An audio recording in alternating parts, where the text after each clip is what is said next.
इस वक्त की सबसे बड़ी खबर कालांवाली से है, जहां पर प्रदीप जैन एक गेम चेंजर के तौर पर उन्होंने एक बड़ा ऐलान कर दिया है। क्योंकि सुबह उन्होंने जिस तरीके से मीडिया में ये बातचीत की थी कि वो टीशू प्रधान को किसी भी सूरत में समर्थन नहीं देंगे, तो आज उन्होंने सीधे तौर पर जो कांग्रेस समर्थित कैंडिडेट है महेश हुड्डा, उनको अपना खुला समर्थन है वो देने का ऐलान कर दिया है। तो सीधी तस्वीरें आपको जो कि प्रदीप जैन के दुकान से, जो कि कालांवाली अनाज मंडी से दिखा रहे हैं, जहां पर कांग्रेस समर्थित कैंडिडेट है उनको भी एक फूलमाला पहना के दोनों की तरफ से यहाँ पर जो एक दूसरे को साथ सहयोग देने का जो सिंबल यहाँ पर दिया गया है। और सीधे तौर पर जो तमाम अपने समर्थकों के साथ जो प्रदीप जैन ने यहाँ पर जो कांग्रेस समर्थित जो कैंडिडेट हैं महेश हुड्डा को अपना जो खुला समर्थन देने का ऐलान किया है। तो अब पूर्ण तरीके से बीजेपी को एक बड़ा झटका लगा और एक तरीके से कालांवाली की राजनीति में एक नया मोड़ आया है, जहाँ पर गेम चेंजर के तौर पर, और जहाँ पर हम तस्वीर दिखा रहे हैं एक बड़ी तस्वीर, जहाँ पर ये देखिए, ये एक प्रेम सद्भावना का प्रतीक, एक दूसरे को पुष्पमाला पहना के एक दूसरे का स्वागत किया गया है। और सीधे तौर पर जो प्रदीप जैन की ओर से एक बड़ी जो भूमिका के तौर पर अब वो नजर आएंगे। उन्होंने ये भी ऐलान किया मीडिया के सामने कि उनके तमाम समर्थक जितने भी सपोर्टर हैं उनकी तरफ से उनको खुला साथ सहयोग समर्थन दिया जाएगा। और उन्होंने बड़े आरोप हैं वो भाजपा के ऊपर लगाए हैं कि बीजेपी के जो लोकल लॉबी यहीं के जो नेता हैं उन्होंने भाजपा को नुकसान पहुंचाया है। उनका टिकट हर यथासंभव फाइनल था, लेकिन कुछ लोगों के कहने पर टिकट काटा गया। तो सीधे तौर पर कांग्रेस को एक बड़ी मजबूती यहाँ पर मिली है। और जिस तरीके से शुरुआती रुझान से ही जो कांग्रेस समर्थित कैंडिडेट महेश हुड्डा हैं वो एक मजबूत स्थिति में थे, लेकिन आज जिस तरीके से एक गेम चेंजर के तौर पर जो भूमिका में आज एक तरीके से कांग्रेस समर्थित चेहरे को एक चार चांद लगाने का काम किया, तो वो एक गेम चेंजर के तौर पर एक बड़ा कदम है। वो इस बार कालांवाली के इस चुनाव में एक बड़ी भूमिका निभाएगा। समर्थन दे रहे हैं चुनाव को लेकर, अध्यक्ष पद को लेकर खास करके। श्रवण जी, मैं भाजपा से नहीं नाराज हूँ। भाजपा की जो कालांवाली के जो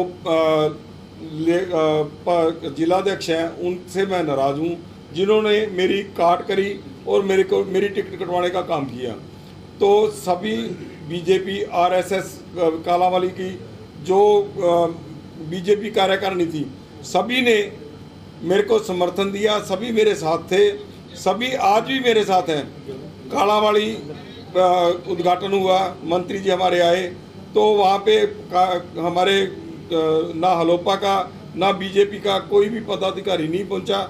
हमारे को बहुत शर्मिंदगी महसूस हुई भी वहाँ पे कोई भी उनका स्वागत करने के लिए नहीं पहुँचा, जो कारण टीशू को टिकट देना। सभी को नाराज़गी है, सभी पदाधिकारी नाराज हैं। आज सुबह मेरा पारा बढ़ा हुआ था, मैं मंत्री जी से भी नहीं मिला। सुबह पत्रकार बंधुओं से मेरी चर्चा हुई, मैंने चर्चा में कहा अगर आपने वोट देना है तो टीशू को नहीं देना, ना टीशू को मैं पढ़ने दूं। बीजेपी का चरणजीत है, चरणदास चन्नी है, उसको आप डाल दो। पर मेरा समर्थन आज़ाद उम्मीदवार महेश कुमार जी को है, ना कि चन्नी को है। मैं महेश कुमार को समर्थन देता हूं, महेश कुमार के साथ खुल के चलूँगा, जो भी करना पड़े मेरे को मैं इनके साथ चलूँगा। और सारा महेश कुमार का जो वजन है वो मैं अपने आप उठाऊंगा। ये भी चर्चाएं आई थी कि भाजपा की ओर से टिकट को लेकर लेन देन की बात सामने कुछ आई। बिल्कुल बिल्कुल, वो सारी मंडी को पता है, सारे पदाधिकारियों को पता है, आरएसएस को पता है, आरएसएस के पदाधिकारियों को भी पता है। उन्होंने भी इनकी थोड़ी सी क्लास लगाई है। इलेक्शन के बाद आपको सभी को पता चल जाएगा ये कहाँ जाते हैं कहाँ नहीं जाते। कालांवाली में बीजेपी को ख़त्म करने वाले एक दो लोग ही हैं, वो बीजेपी को ख़त्म करना चाहते हैं। मैं बडोली जी से और सीएम साहब से, जो यहाँ मेरे मंत्री साहबान आएंगे, उनसे अपील करूँगा आप इस बात की सभी अपने जो भी बीजेपी के कार्यकारिणी के सदस्य हैं, पुराने जुड़े हुए हैं, उनको बैठ के उनसे पूछें भी इसमें क्या लेन देन हुआ है। सभी को पता है लेन देन हुआ है। बडोली जी कहते हैं कि जो 2 साल सेवा करेगा उसको टिकट दी जाएगी, उसको पद दिया जाएगा। हाँ, वही कालांवाली में तुरंत प्रभाव से कांग्रेस छोड़ के टीशू प्रधान को टिकट दिया, इस पे क्या कहेंगे? श्रवण जी, अगर बडोली जी ने बिल्कुल सही बात कही थी तो इन्होंने अपना जोर लगाया, टिकट मेरे को मिल गई थी, इन्होंने अपनी जाके वहाँ पे गोटियाँ लगा ली भी। अगर प्रदीप जैन को टिकट मिल गई तो कालांवाली में हम खत्म हो जाएंगे। मेरा प्रभाव आप किसी मोहल्ले में किसी कांग्रेसी से, किसी बीजेपी वाले से, इनेलो से, किसी से पूछ लो, हर एक बंदा कहता था, हर एक बंदा चाहता था प्रदीप जैन को टिकट मिले और प्रदीप जैन प्रधान बनेगा। इन्होंने क्यों नहीं बनने दिया, ये पार्टी इनसे पूछेगी, इनको जवाब करेगी। 29 तारीख के बाद पता चल जाएगा इन्होंने क्या किया, पार्टी के साथ कैसे गद्दारी करी।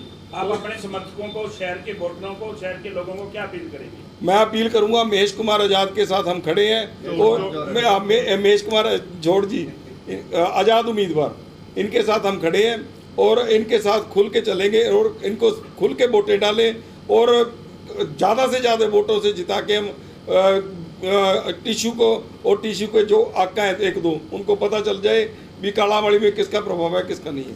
आपको जिस दिन नामांकन दाखिल किया गया उस दिन क्या हुआ कि दो नामांकन है वो दाखिल करने पड़े? टिश्यू ने भी मेरे को आदेश हुआ था जी। अगर मेरे को आदेश ना हुआ होता तो मैं बीजेपी का नॉमिनेशन नहीं करता।